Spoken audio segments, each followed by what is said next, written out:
So guys welcome to my blog. आज blog में थोड़े लेट हो गए हैं, इसलिए आज हम लोगों ने थोड़े जल्दी से बनाया था, थोड़े लेट हो गए। नहा धो के निकले हैं।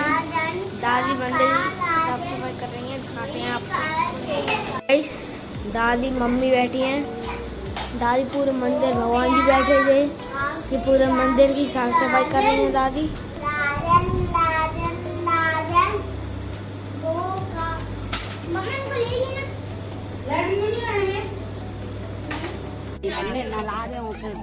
चले मोटर चलाने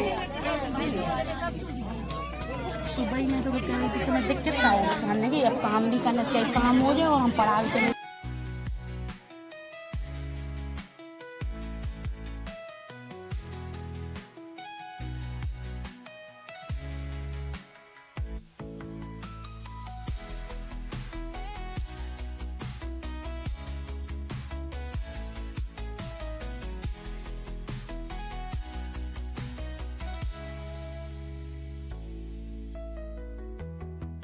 हम लोग आ चुके हैं ऊपर, सब लोग हैं। आज सुबह ही आ रहे 4-5 दिन से।